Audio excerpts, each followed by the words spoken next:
The front door hung ajar, a sliver of moonlight slicing through the gap, casting a pale scar across the hardwood floor. I stood frozen in the foyer, my keys dangling from one hand, the weight of the grocery bags forgotten in the other. The house was too quiet.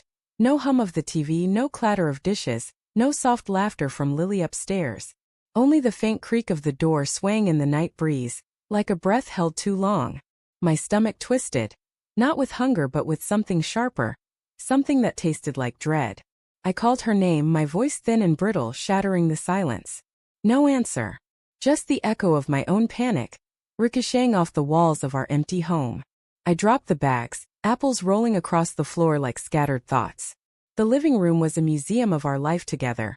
The sagging couch where we'd binge-watched old movies, the coffee table stained with wine rings from late-night confessions.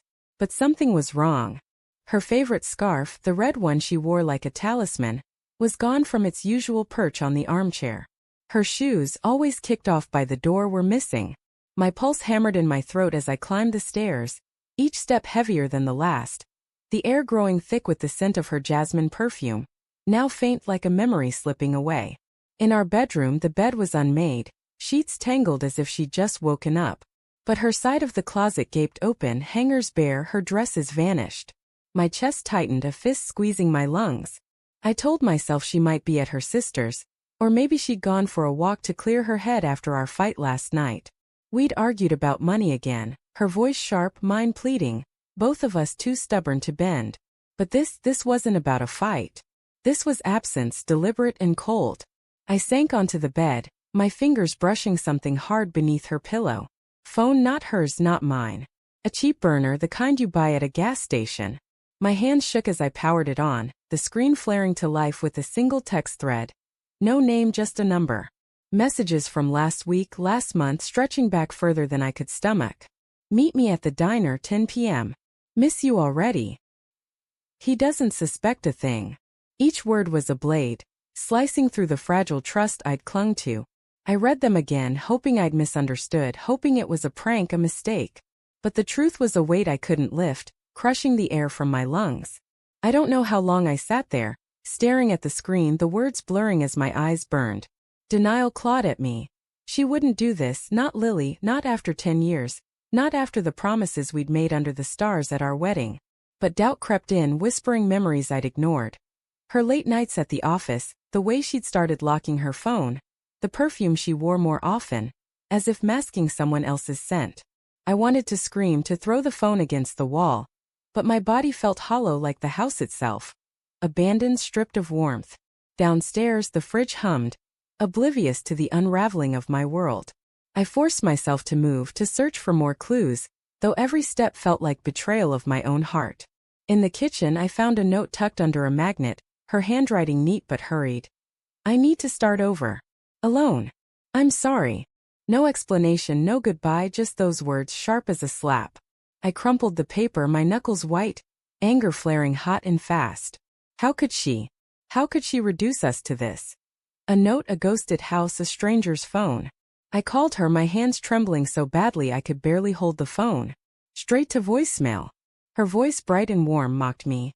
Hey, it's Lily, leave a message. I hung up, my throat raw, and dialed again. And again. Each time her recorded laugh cut deeper, until I was pacing, muttering to myself, trying to piece together when it all went wrong. Was it the miscarriage 2 years ago when we stopped talking about the future? Was it my late nights at the bar, drowning my own failures? Or was it her, always looking past me, chasing something I couldn't give? The burner phone buzzed in my pocket, a new message lighting up the screen. You're late. Where are you? My stomach lurched. Whoever this was, they didn't know she was gone. I typed back, my fingers clumsy with rage. Who is this? No reply. I waited, the silence louder than ever, the house pressing in around me like a tomb. I imagined her with him. Whoever he was, laughing, touching, sharing secrets she'd never shared with me. The image burned, fueling a reckless need to know. I drove to the diner mentioned in the texts, the one on Route 17 with the flickering neon sign.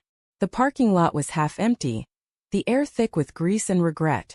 Inside, the booths were worn, the kind of place where secrets festered. I scanned the faces, truckers, a lone waitress, a man in a corner booth, his eyes darting to his watch. Him. I knew it the moment I saw him, the way his shoulders tensed, the way he gripped his coffee mug like a lifeline. He was ordinary, mid-30s, cheap jacket, a face you'd forget if you weren't looking for it. But I was looking. I slid into the booth across from him, my voice low, controlled, though my heart was a drumbeat in my chest. "You waiting for Lily?" His eyes widened, a flicker of fear before he masked it with a shrug. "Don't know any Lily," he said, but his voice cracked, betraying him. I leaned closer, the burner phone heavy in my pocket. "Don't lie to me." The words came out sharper than I meant, drawing the waitress's glance. He shifted, his jaw tight, and I saw it, the guilt, the panic, the truth he couldn't hide. "Whatever she told you, it's over," he muttered, looking away. "She ended it last week." His words hit like a punch, not because they were true but because they weren't. She hadn't ended anything. She just left me to pick up the pieces. I wanted to hate him, to drag him outside and make him feel the pain I was drowning in. But his eyes held something familiar. Loss, raw and unhealed. He wasn't the villain, not entirely. He was just another fool caught in her wake. I left the diner, the cold night air biting my skin. Back home, I walked through the house one last time. Each room a reminder of what we'd built and what she'd torn apart. I didn't take anything, no photos, no keepsakes. I left the door ajar, just as she had, and walked away. Let her come back to this emptiness, I thought. Let her feel the weight of what she'd done. But as I drove into the dawn, the road stretching endlessly before me, I realized the truth. I wasn't punishing her. I was setting myself free.